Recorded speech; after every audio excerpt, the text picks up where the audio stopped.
Hello again, YouTube. Charlie here. We have a little problem with the nugget, and it has to do with one of the hoses that goes to the intake manifold. It's on this side over here. And I'm going to see just how fast I can fix it. First thing you got to do is pull the spark pliers out. And don't you just love my little light that I made? I'll have another video about that here in a bit. But here's a tube that I got. It's a 1/4 inch Gates 3270 is their part number. From O'Reilly's, my favorite neighborhood parts store. Next thing is to get all these. Oh, I used the wrong gun. Slowing me down a little bit. Put a bigger gun on.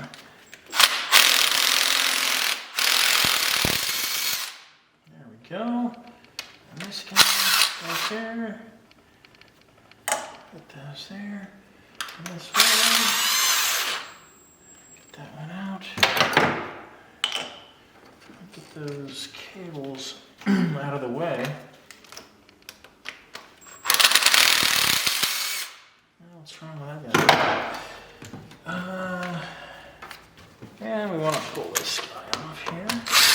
That's your, it's called a, I guess, a resonator for the air intake resonator. And you got these bolts here. It's an 8mm socket air filter cover. I think you have to take this off. 4 bolts there.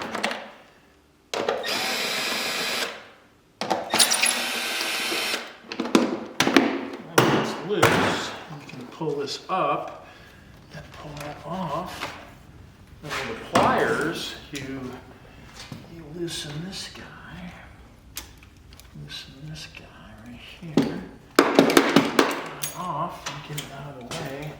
Don't lose this little spring tight hose clamp. And by the way, Bell Metric, B-E-L Metric is a company that imports metric hardware from both Italy and Germany.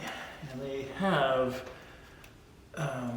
these spring clips in metric sizes, so you can get an exact replacement for them. And you twist it to loosen the bond between the hose.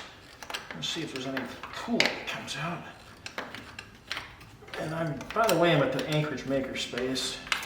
Anchorage Makerspace, AMS, so I don't poison my pets with antifreeze. Do it someplace where there's, you don't have to worry about cleaning up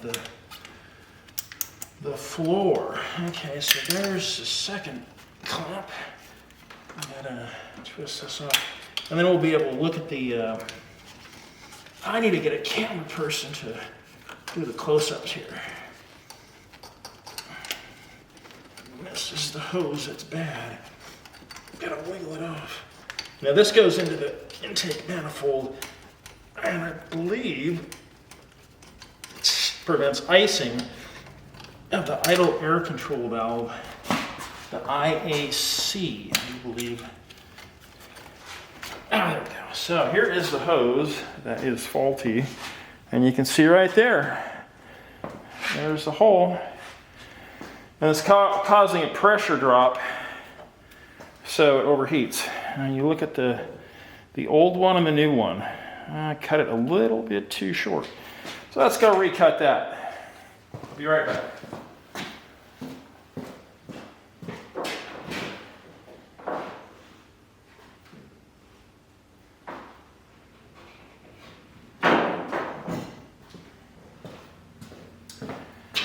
Alright, I know you should not reuse hose clamps, but I am going to place an order with Bell Metric very soon. So for now, we'll just reuse them. And that's why I had to have the nugget towed after I went to get my permanent ID at the Anchorage, it's Alaska Department of Fish and Game office on Raspberry Road. car started to overheat and started to seize a little bit. These engines are pretty darn reliable, but they start to gracefully fail, and the pistons start to drag in the cylinders, and I'm gonna have to heat this up with a heat gun to get it on there.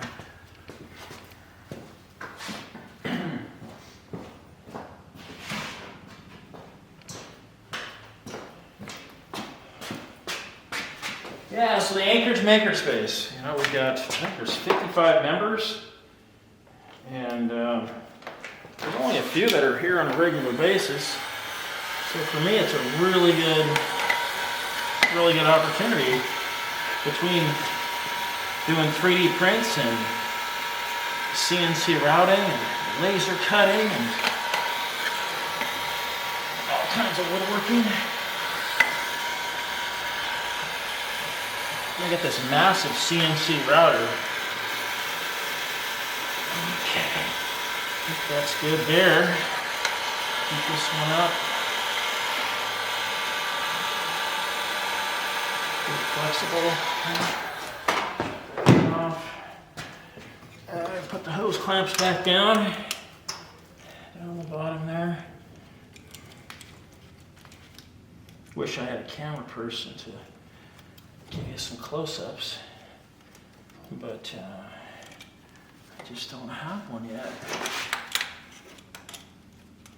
Use the pliers to loosen it, and I think these spring clamps are preferred by mechanics over the screw-type ones, just because they expand. They actually conform to the expansion of the hoses as the temperature changes as you drive. Okay, let's get this guy in.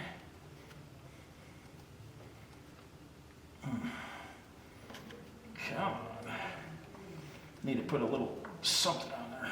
A little coolant or Dawn dishwashing liquid. Something.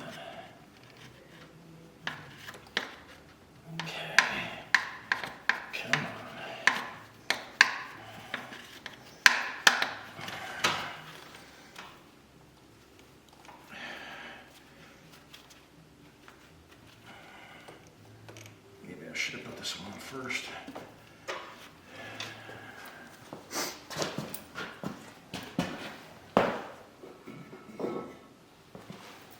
I suppose this is a big no-no to put silicone, a little bit of silicone on this. You tell me in the comments if there's any professional mechanics out there. Okay, now it's going on a lot easier. Okay. All right, that should be good, and then get the clamp up. Boom.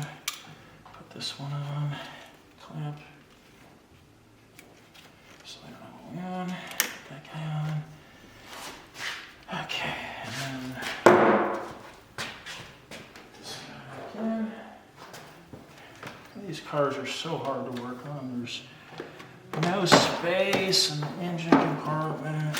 It's just have to get up on a ladder to get in there. It's just so tough. Hondas. All right, what do we got? Oh, look, my light came undone. I'm gonna have to work on that. Like I said, that'll be another video. Lucky you all. Oh, I forgot to do this. Come on, Charlie. Get it together. All right, slip that on.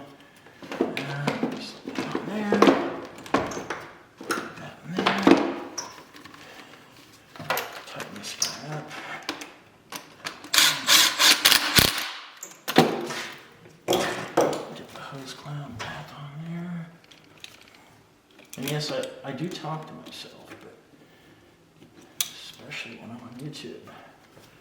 All right, that looks good there. Now I'm going to swap some of these bolts out so it looks better. Oops, well, so much for that washer.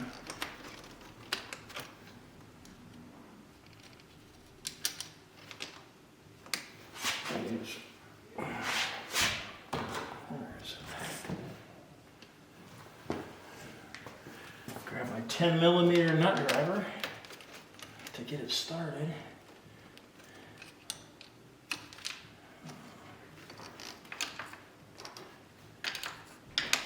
See, it's when things go wrong that slows you down.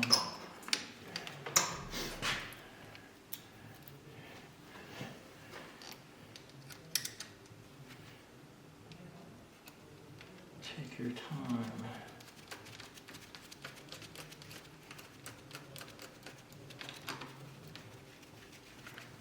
There we go.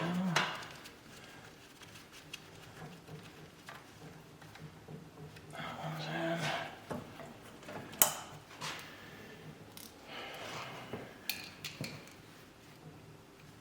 Put this one in. Didn't have to take this one out. Can skip that one next time.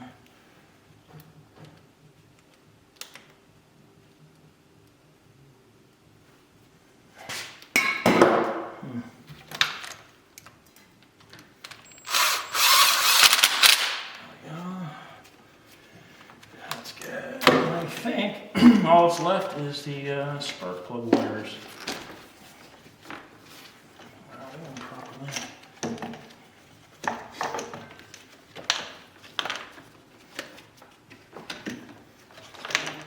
Yeah, so I saw steam coming out from under the hood. I'm like, where is it coming from? It was tough to figure out. But when I inspected the engine, I saw... Actually, I changed the thermostat out. And it was good. I tested good. That's another video that you should have seen. And when I did that, I noticed the water, the coolant leak there by the thermostat. So, okay. It's all on. Bad hose, bad hose. Clear all that stuff out. Yeah, check out this light. Totally. Hey, we are at the makerspace, okay? 3 magnets, scrap steel from a F250, Ford 82 F250 out of Wasilla. And then some of these 3M lights soldered into an old proto board with a piece of wire that I got from an 82 Subaru. Old cars are a great source of wire. Reduce, reuse, recycle. Let's see if it starts. Come on, baby. Will it start?